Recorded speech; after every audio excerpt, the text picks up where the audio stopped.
National express way 7 ఎన్‌ఈ7 అంటారు. బెంగుళూరు చెన్నై ఎక్స్‌ప్రె వే ఇది. ఇది సుమారు 258 కిలోమీటర్ల పొడవైన ఈ 4 లేన్‌లు యాక్సిస్ నియంత్రణ ఎక్స్‌ప్రెస్ వే. ఇది కర్ణాటకలోని బెంగుళూరు దగ్గర ఉండే హొస్కోట నుంచి చెన్నై నగరాలని కలుపుతుంది. ఈ ప్రాజెక్ట్‌ని national highway authority of India సుమారు 18,000 కోట్ల రూపాయలతో అభివృద్ధి చేస్తా ఉంది. ఇప్పుడు మనకు ప్రారంభమయ్యేది వచ్చేసి హొస్కోట్‌లో ప్రారంభమవుతా ఉంది.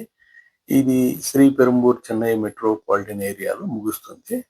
గరిష్ట వేగం దీంట్లో మనము 120 కిలోమీటర్ల వరకు ప్రయాణం చేయొచ్చు. ఇది ఆగస్టు 2025 నాటికి కంప్లీట్ అయిపోతుంది అని చెప్తా ఉన్నారు. ప్రస్తుతం అయితే మేము మొన్న ఈ కర్ణాటకలో 71 కిలోమీటర్లు పూర్తయింది. ఇది ఎక్కడి నుంచి వస్తుంది అంటే బేతమంగళం నుంచి హొస్కోట వరకు రోడ్డు మొత్తము కంప్లీట్ అయిపోయింది. మేము ఇప్పుడు వస్తా ఉండేటటువంటి దారి అదే ఎన్‌ఈ7. ప్రస్తుతం అయితే టోల్ ఛార్జీలేమి వసూలు చేయడం లేదు. నిర్మాణాలన్నీ కూడా కంప్లీట్ అయ్యాయి.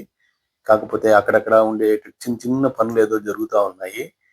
రెస్ట్ రూమ్స్ కానీ ఇవన్నీ కూడా చాలా బ్రహ్మాండంగా చేసినారు. ఆ తర్వాత చెట్లంతా బాగా నాటినారు. ఆ చెట్లు చుట్టుపక్కల గ్రీనరీ ఉంది.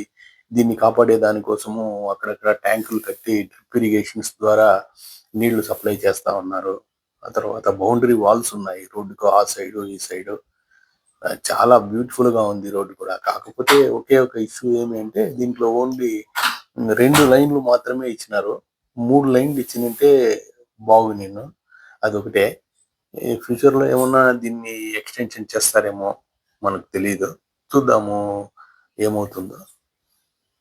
మామూలుగా కేజీఎఫ్ నుంచి హొస్కోట వరకు రావాల్సొస్తే మనకు చాలా సమయం పడుతుంది. మేము నిన్న వచ్చిండేదొచ్చేసి సుమారు ఒక 45 నిమిషాల్లో బేతమంగళం నుంచి హొస్కోట్‌కొచ్చినాము. చాలా బాగుండింది జర్నీ కూడా. ఇది మొత్తం రోడ్డు అందుబాటులోకి వచ్చిందంటే చెన్నై నుంచి బెంగుళూరుకు ఉండే 258 కిలోమీటర్లు. ప్రస్తుతానికైతే మనము 5-6 గంటల సమయం పడతా ఉంది. ఈ మొత్తం రోడ్డు కంప్లీట్ అయిపోయిందంటే 2 గంటల 15 నిమిషాల్లోనే మనము బెంగుళూరు టు చెన్నై వెళ్ళొచ్చు అని చెప్పి అంటూ ఉన్నారు. చూడాలి మరి. అయితే ఈ ఎక్స్‌ప్రెస్ ఎన్‌ఈ7 దక్షిణ భారతదేశంలో రవాణా సౌకర్యాలను మాత్రము మెరుగుపరుస్తుంది. అంతేకాకుండా ఇది మొత్తం కంప్లీట్ అయిపోయిందంటే ఈ కారిడార్‌లో అంతా కూడా మనము ఇండస్ట్రియల్ డెవలప్‌మెంట్ కూడా బాగా జరుగుతుందని అందరూ అనుకుంటూ ఉన్నారు. రోడ్డయితే మాత్రము క్వాలిటీ కానీ, తర్వాత 180 డిగ్రీస్‌లో ఎక్కడ కూడా మనకు అసలు ఎక్కడ టర్నింగ్స్ ఏమీ లేకుండా చాలా బ్యూటిఫుల్‌గా ఉంది రోడ్డయితే.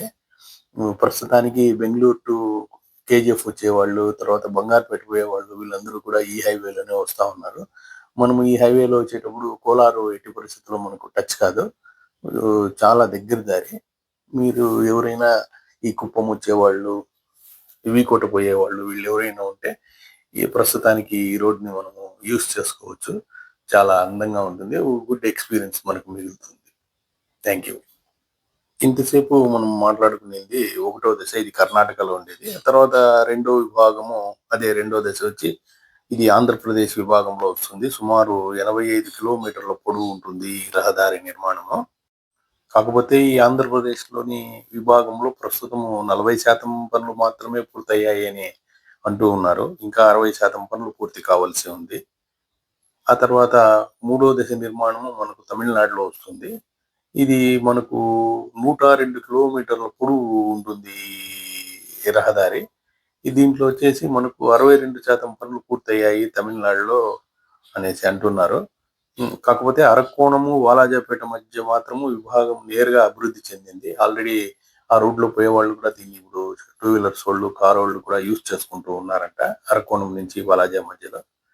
మొత్తానికి ఇది ఈ ఆగస్టు 2025 నాటికి కంప్లీట్ అయిపోతుంది అనేసి ప్రభుత్వం భావిస్తా ఉంది. చూడాలి మరి ఏం జరుగుతుందో.